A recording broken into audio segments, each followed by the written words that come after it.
Hello and welcome back to the Halloween Horror Nights official unofficial lore podcast. Again, this is a joke. Universal Studios, do not sue me. I need to save up the money in order to go to Halloween Horror Nights this year.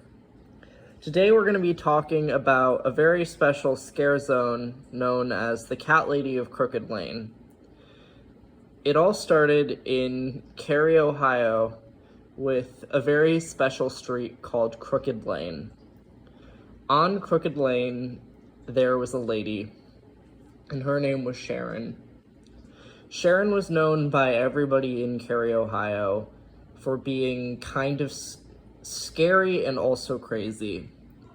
For example, she would often take a bunch of candies and take the candies into her house, and nobody knew what she put in them, but she sprinkled some sort of mixture onto them, and then she put them back in their packages and put them in a bowl. Now, every year on Halloween, she would put the bowl with the candies out in front of her door with a little sign that said, "Take one." Now, nobody really knew why she did the little bowl with the sign that said "Take one" instead of just showing up and giving the candy to the kids with her hand. But some say that it's because she was very shy and only wanted to hang out with her cats. However, what nobody knew about the mixture that went onto the candies was that it was actually something called cat powder. Now, cat powder, nobody quite knew what the ingredients were, but some suspected that it was a mixture of the extracted DNA of cats and also regular sugar.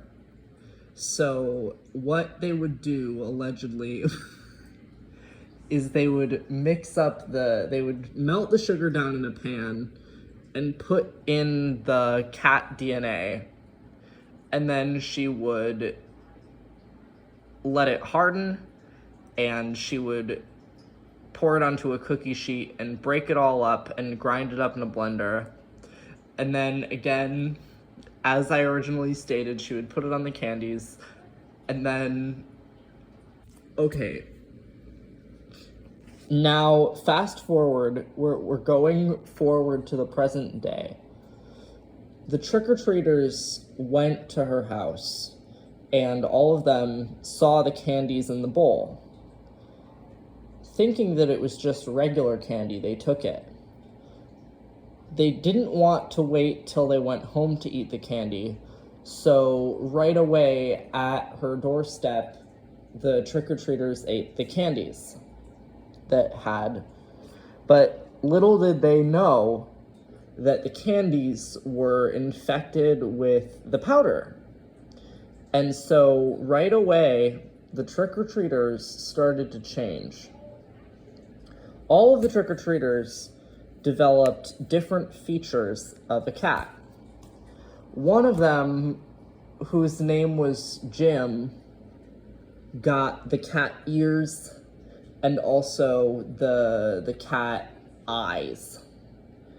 And another one of the trick-or-treaters, whose name was James, got fur all over his body.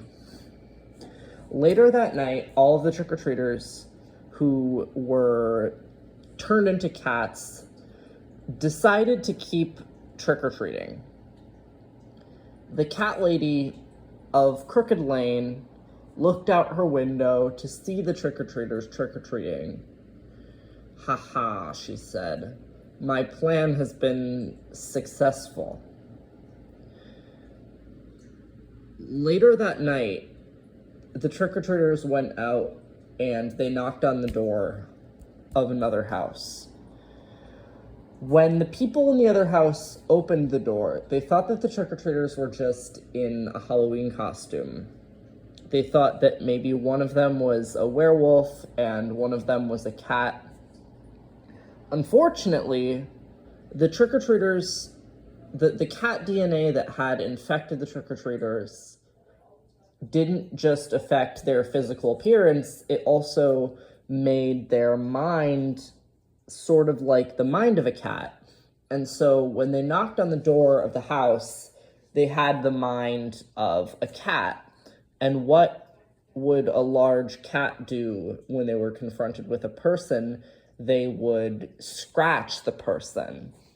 So the cats, Jim and James, the werewolf cats, scratched the man who had opened the door. And ever since that day, it's been said that every year on Halloween, the crooked cat lady of Crooked Lane continues to powder those candies, and every year more and more werecats are created. Thank you for tuning in to another episode of Halloween Horror Nights official, unofficial lore podcast. I hope you enjoyed the thematic background, and tune in tomorrow for Galkin Monsters of the North.